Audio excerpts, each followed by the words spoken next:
Hi everybody, it's Claire back with another art journal video. This one is a little bit longer than normal because this is quite an involved page that I did. Sometimes when I sit down to art journal, I kind of have an idea of what I want to do, and sometimes that idea kind of grows into an even bigger idea, and this was one of those occasions where that happened. So this page was initially inspired by Niamh and a cutout page that she did where she cut the letters out of the page. So that's kind of where it started. So I was just mapping out where my quote was going to go, and using my pencil and just kind of roughly sketching out where that was going to fit. So that bit I've just drawn there is going to be like a little peep through window, and the rest of the letters are going to be cut out. So I'm just roughly drawing those in using my pencil. Lettering is something that I've always kind of loved playing with, and I am thinking I will put together a course for my website all about, different techniques, tips and hints for doing your own lettering in your art journals. So that is my next project to get working on. So once I'd sketched out my letters, I then got my little craft knife, which is in the style of a scalpel, and it is from, I do mention this every time because I do get asked by lots of people, it's from the Model Craft collection, and it's called a scalpel set, and you get one handle and 5 blades. And I find it the easiest of all the craft knives to use. And I get mine from Amazon. And obviously I'm based in the UK. I'm not certain whether you can get it in the US. I think you probably can. But anyway, so it's worth having a look for something similar if you can't get the exact one. So the little cutting mat underneath is one from Dilutions. But any small cutting mat is perfect. You need something that's small enough to fit underneath your page, and I find that this one works perfectly well. So I can always tell when my blade is getting a little bit blunt because I find that I have to press on ridiculously hard. And then, of course, if I'm pressing on too hard, I end up snapping the blade, which isn't really a problem because usually that only happens if it needs changing anyway. So and as I've said before, the blades on these knives are a little bit tricky to get in place. You have to be very careful not to slice your finger open, but it is definitely worth getting hold of one of these knives.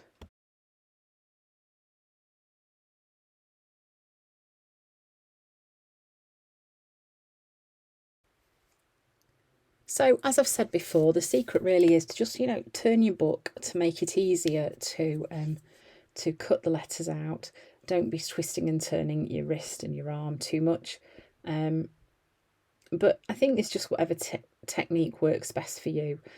Cut out pages are something that I do quite often, as you know, so I'm not afraid to give things a try, and I think that's how you learn what works and what doesn't, and you'll make mistakes, like you'll slice through bits that you didn't mean to and all sorts of things, but usually there are many ways that you can fix things, and at the end of the day, that's why art journaling is so great, because it doesn't really matter if it goes wrong. Who's going to know? It doesn't matter, does it really? So that's all my letters cut out, and this is where my idea started to grow into an even bigger idea. So I've just dropped a piece of paper underneath there, and I'm just painting some black gesso through this page that I've done. I have more recently found out that actually instead of using a brush, it is, here we go, much easier to use a blending tool to get the paint on. When you've done a cutout page like this, you're less likely to get giant blobs going through the letter holes that kind of bleed through to the back, and then they take forever to dry.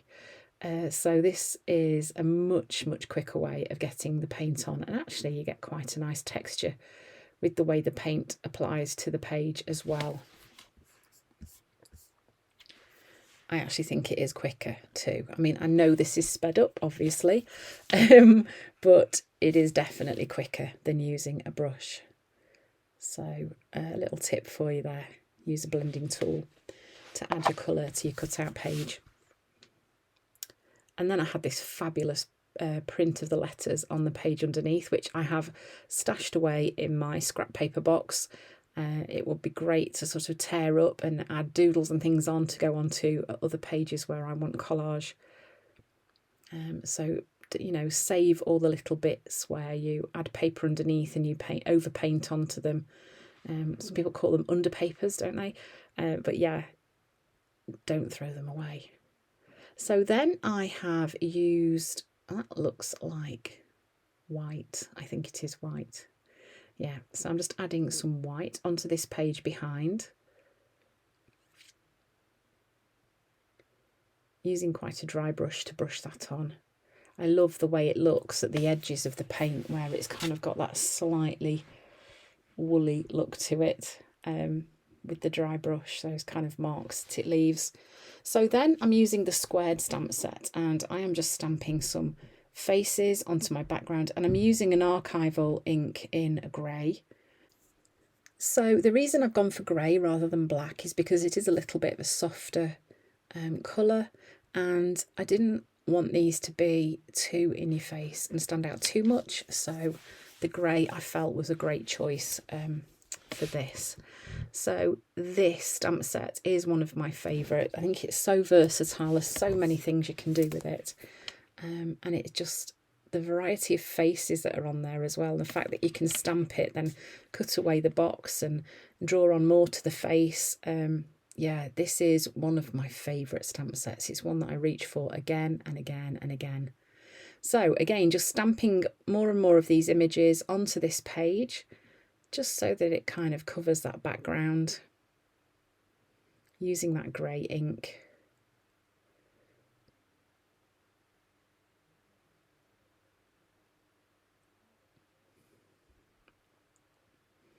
And then here just working out which parts of the stamp were going to work best on the page.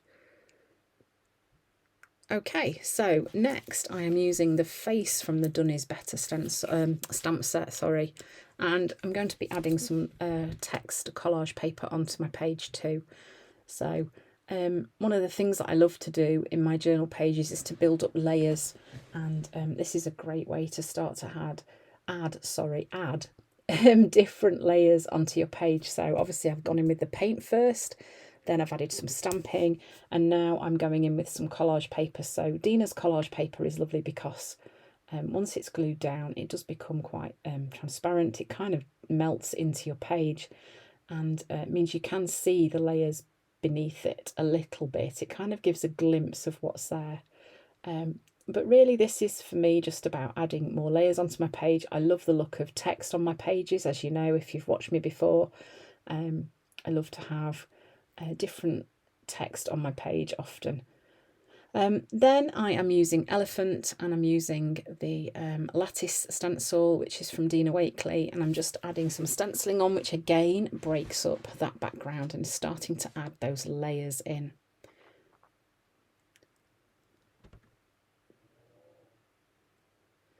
Okay, so this is the Marks stencil, and here I've just added a little bit of white into that elephant colour, just to bring a lighter shade of that colour into play.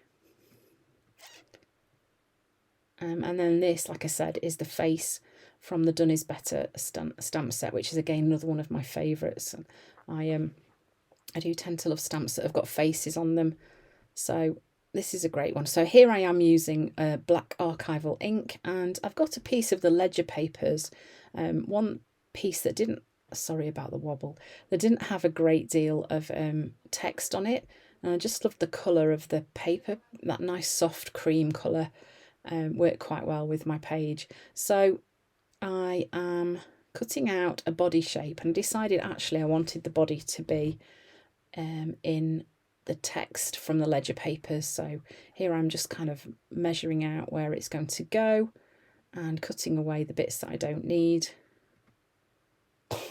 Making that look really difficult, oh my gosh.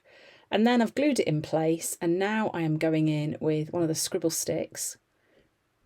Actually no, that's not a scribble stick, that's a Neo colour 2, and I think that might have been, what colour is it, let me have a look. yeah, it's just brown. Oh, actually, was it that one? Ochre, yes. And then I've water activated it and just added that kind of down one side of the body. Then I've gone in with the Stabilo All pencil and I'm just kind of going over some of those lines, just making that body fit with the way the rest of the face works, and then again water activating some of those marks. And I love the way this looks because it kind of brings a bit more depth to the work, to my work, and it gives it quite an arty look, I think. So this arrow stamp is also from the Done Is Better stamp set, and I've added that onto the body using grey again because it works with what I've already used on my page. So while that was all finishing drying off, I'm going around my letters on the front of my page using a Signo Uniball in white. These pens are great. I think the only thing I would say about them is they are brilliant if your page is completely dry. If it's not completely dry, then they will be very temperamental, as will any pen really. So make sure that you have your page properly dry before you start trying to add pen onto your page.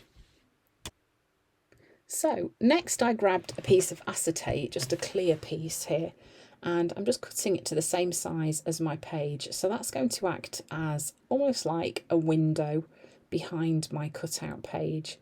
And I'm going to add some colour onto it as well.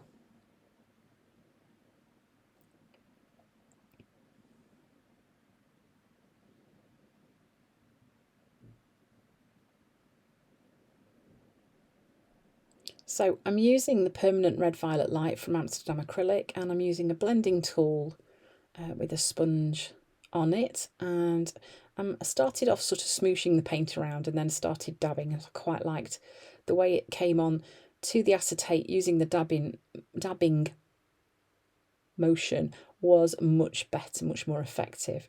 So you notice I've left that kind of little window in the middle. That's where the window is cut out in the page, because I wanted to leave that clear. And I've lined up the face so that the eyes are peeping through that window as well.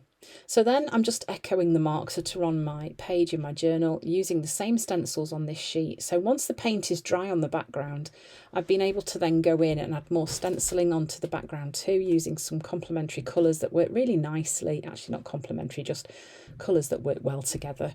I keep catching my camera, sorry about it wobbling.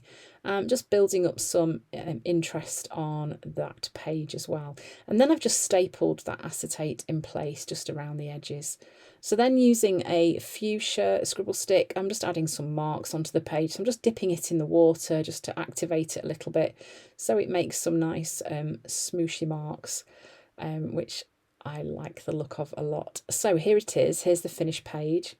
Got like peep through window with the acetate behind, and the page with the figure on made from the squared, no it wasn't, it was made from the Done Is Better stamp set. So a page that grew and grew, but one of my favourites. I love doing cutout pages. Yeah, so I hope you've enjoyed the video. Thanks for watching, and I hope to see you again soon.